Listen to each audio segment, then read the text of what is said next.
uno de los economistas post-keynesianos que más ha hecho para difundir esta escuela de pensamiento, conjuntamente con Philip Arestis, una persona de la que ya hablamos en un vídeo anterior y que aprovecharemos también para traer algunas obras que escribió conjuntamente con Malcolm Sawyer, que es la persona de la que vamos a hablar en este vídeo. De hecho, me voy a centrar más en los artículos, en las obras que ha publicado Malcolm Sawyer en solitario, porque para las obras conjuntas, que alguna mención haremos, tenéis ya un vídeo entero hablando de Philip Arestis, ¿no? Pero os podéis imaginar por dónde van los tiros, porque entre ellos dos son amigos, son colegas. Yo he tenido la oportunidad de conocerlos en un congreso en Bilbao en el año 2019, si no me equivoco, efectivamente antes de la pandemia. Y siempre han escrito juntos y siempre le han preocupado las mismas cosas o parecidas. Es verdad que Malcolm Sawyer tiene mayor devoción por las obras y escritos y postulados de Michael Kalecki. Recordad ese economista polaco que tan importante fue para los post-keynesianos, pero que tan poco relevancia se le ha dado, desgraciadamente, sobre todo en comparación a Keynes, que era millonario y podía difundir mucho más sus obras, pero Kalecki no podía, porque encima escribía en polaco. Así que hemos tardado muchas décadas en descubrirlo, y Malcolm Sawyer es uno de ellos. Vamos a hablar un poquito de su vida, muy poquito, porque apenas tenemos gran cosa por ahí publicada, y luego un poquito más de esos libros que ha escrito en solitario.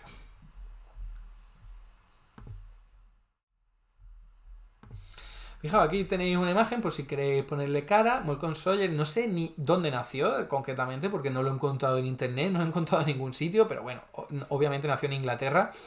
Recordad que Philip Arestis no, pero se fue muy pronto para Inglaterra, y sí que sabemos que tuvo una licenciatura en matemáticas y en economía en la Universidad de Oxford, y también obtuvo y se sacó una maestría en la London School of Economics, que ya os dije que después de la Universidad de Cambridge es el sitio que más post-keynesianos va a generar a lo largo de la historia, y el doctorado lo hizo en la Universidad de York.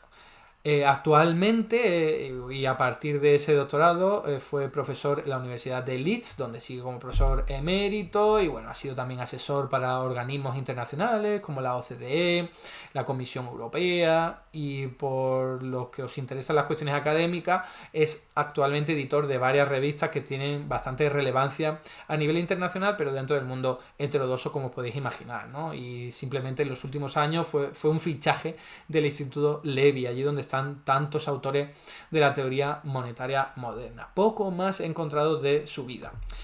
Aquí vamos a hablar de una de sus primeras obras en solitario. Recuerdo, para todas las obras conjuntas con Philip Arestis, pues tenéis otro vídeo.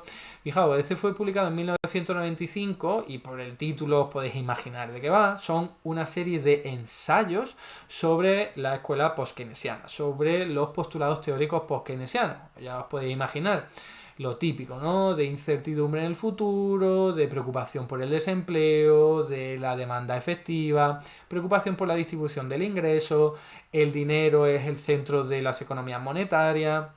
Y en este caso lo que hace es aproximarse un poquito más a los keynesianos de toda la vida, a los neo-keynesianos, y habla mucho de competencia imperfecta, ¿vale? Que ya sabéis que es una noción más de keynesianos convencionales que de post-keynesianos, pero en cualquier caso Malcolm Sawyer en este libro lo que hace es traerlo. Dice, oye, que esta historia de la competencia perfecta que nos venden los neoclásicos, los economistas convencionales, es un cuento. Y lo que vemos en las economías reales es que esto no funciona así.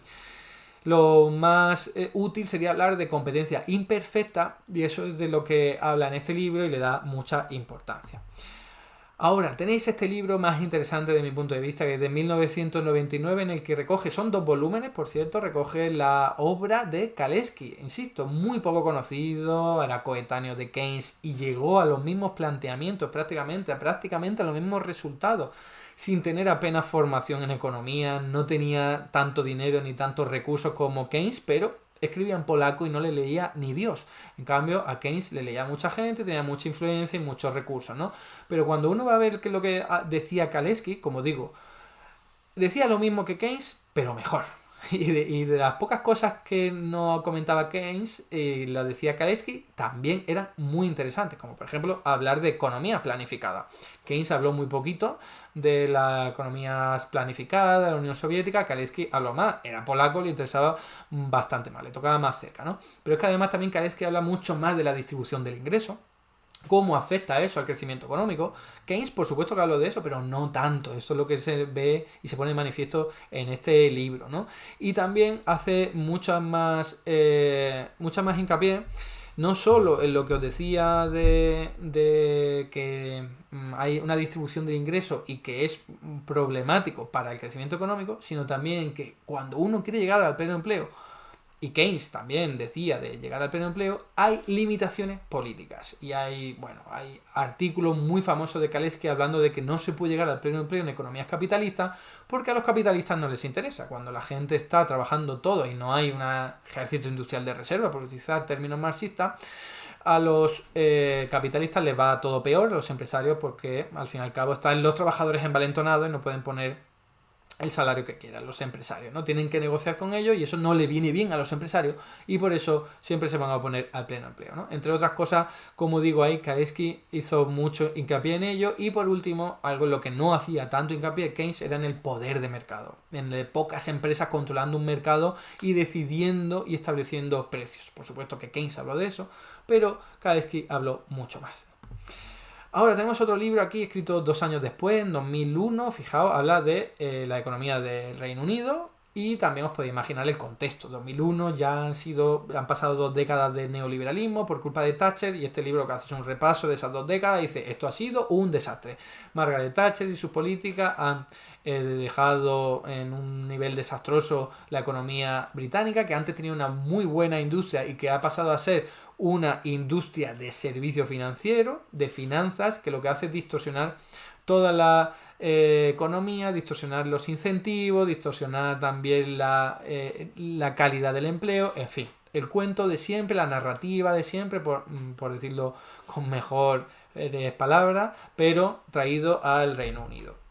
Aquí tenéis un libro escrito de nuevo en solitario por Sawyer en el año 2012 en el que habla de, oye, ya hemos visto que está siendo un desastre la construcción del euro, lo hemos visto con la gran crisis financiera del año 2008, con los problemas de deuda de Grecia a partir del año 2010, y esto se publica, como digo, en 2012 para tratar de responder esta pregunta.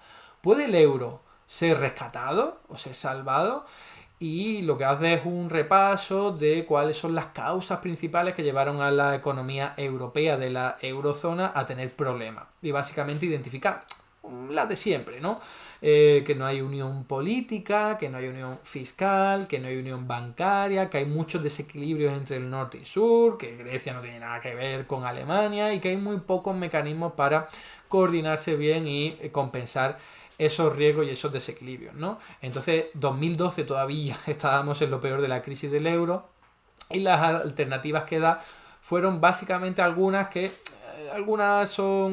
se llevaron a cabo después a partir del año 2015 y también después de la pandemia, pero la mayoría todavía no han sido respondidas y aunque la Unión Europea hoy día está mejor que hace 10 años, desde luego que no está en una situación óptima ni muchísimo menos y en este libro lo podríais encontrar o profundizar más en ello, ¿no? Seguimos porque tenemos aquí otro libro más o menos interesante que es el de Macroeconomía en cuestión, ¿vale? Este es del año 2019, no hace tanto, y lo que hace es hacer un repaso al tema de las crisis económicas, ¿eh? Os recuerdo, 2008, crisis económica de la leche. Bueno, pues aquí identificación de las causas, cuál ha sido el problema, y no es una visión marxista, obviamente, es una visión post-keynesiana, de que el dinero ha cobrado demasiada importancia, ha copado las finanzas, toda la economía productiva, se ha dejado a los bancos hacer prácticamente lo que quieran y eso ha generado muchas burbujas de crédito, burbujas también inmobiliarias, que acaban siempre ineludiblemente en crisis, ¿no? Y dice, los modelos tradicionales, los neoclásicos, no sirven absolutamente para nada a la hora de encontrar una explicación a por qué hay crisis económica, por qué hay crisis financiera. Las visiones marxistas sí sirven, las visiones post-keynesianas sí sirven, pero las neoclásicas no, porque te dicen que los mercados financieros se autorregulan solos y que la demanda y oferta va a llegar al mejor resultado posible. Pues no, ya sabemos muy bien en 2025 que esto no es así, pero Malcolm Sayer en 2019 hace mucho hincapié en ello, ¿vale? En este libro. Tenemos, en penúltimo lugar, este libro que habla de financiarización, escrito por Sawyer en solitario, que os podéis imaginar de qué va el tema, de cómo las finanzas, de nuevo, vuelven a copar la economía productiva y que eso genera muchísimo desequilibrio porque da mucho poder a la banca en la sombra. Al final se generan incentivos perversos como generar a corto plazo mucho dinero, pero porque claro, te da mucho dinero invertir con clics de ratón y tecleos informáticos muy rápidamente en bolsa, en activos financieros, en el casino financiero, pero no te estás preocupando por mejorar el tejido productivo de tu país, ni por mejorar tu industria, en fin, lo que es la financiarización y la preocupación por ella, ¿no? Y por último, este libro escrito en el mismo año 2022, que lo que hace es meterse un poco más con las cuestiones políticas, ¿no? ¿Cómo es posible que la banca llegara a tener tantísimo poder para luego acabar dominando la economía? Bueno, pues te habla aquí de que fueron precisamente agentes liberales que llegaron al Estado, empezaron a dominarlo, con Reagan el primero de todo, pero Thatcher en el caso del Reino Unido, y cuando llegaron al gobierno dijeron, vamos a desregular, vamos a dar incentivos, vamos a dar bonificaciones, vamos a quitarle limitaciones y obstáculos y muros a la banca, y al fin y al cabo lo que te habla es de eso, ¿no? De cómo, aunque llevaban mucho tiempo desde la banca intentando llegar al poder, no lo habían logrado hasta 1980 por culpa de Reagan y de Thatcher, ¿no?